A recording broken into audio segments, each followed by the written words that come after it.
I had meant to take the early train out, the sensible one that skirted the marsh and left Innsmouth behind like a bad smell. But work kept me late.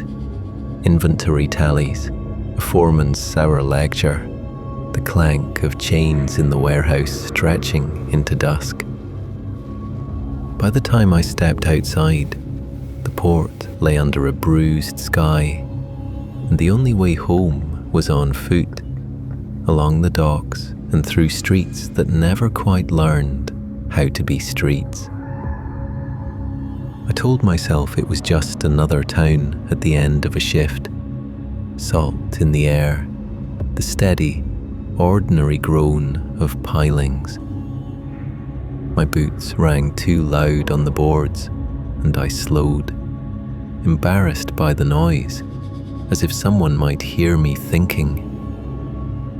The lamps along the quay glowed a sickly yellow, halos floating in the mist. Beyond them, the water was a flat, breathing thing, lifting and settling against the hulls.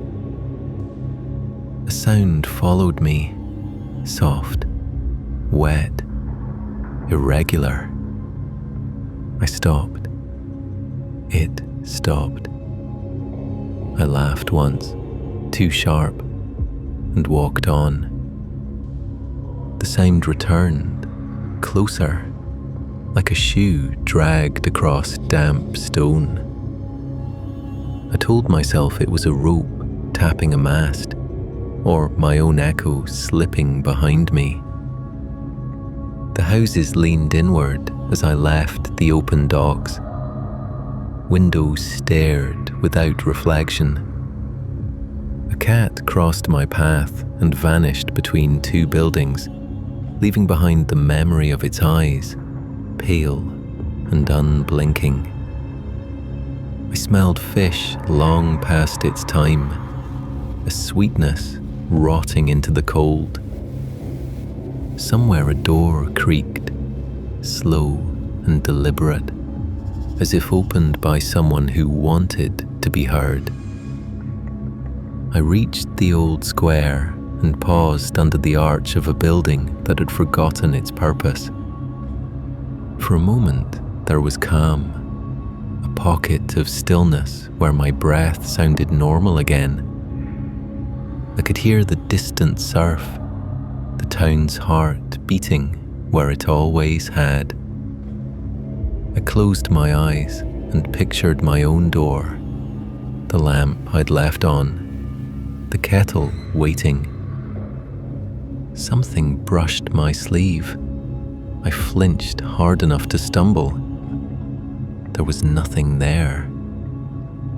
The street lay empty, the fog thinning like a lie told too often. But my skin prickled as if fingers had just withdrawn. I hurried, then slowed, ashamed of the hurry. That was when the shadows began to move. Not like things moving through light, like light realizing it had been mislaid. A silhouette pooled at the corner of a building, stretched, then snapped back into place when I looked straight at it. I heard murmuring, not words, but the idea of them, rising and falling like prayer through a closed door. It came from everywhere and nowhere, and I felt the weight of being listened to. Just get home, I told myself. Saying it aloud helped, until the sound of my voice seemed to sink into the stones. The narrow street by the refinery sloped down toward the water again. A figure stood at the end of it, backlit by a lamp that flickered like a failing pulse. He was tall and still, too still. As I approached, he turned his head, not all at once, but in increments, as if guided by careful hands. His face caught the light and lost it again, and in that moment I understood the wrongness. Not a monster's theatrics, but a quiet mistake carried too far. "Evenin'," he said.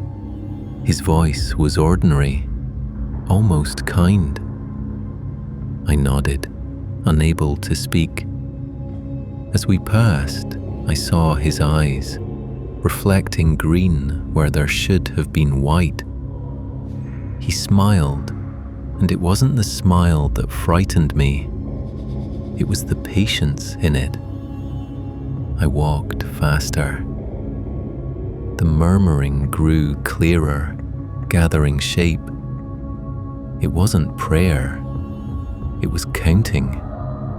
Steps, heartbeats, names. Mine, spoken softly, as if tasting it.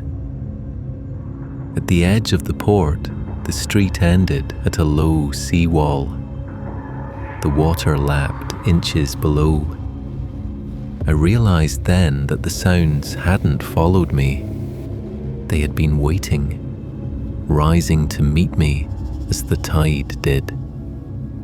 The lamps along the quay went dark one by one, not popping or flickering, simply choosing not to be anymore. Shapes emerged from the fog, men and women, some with the stiff gait of long habit, others moving with an easy, inhuman grace.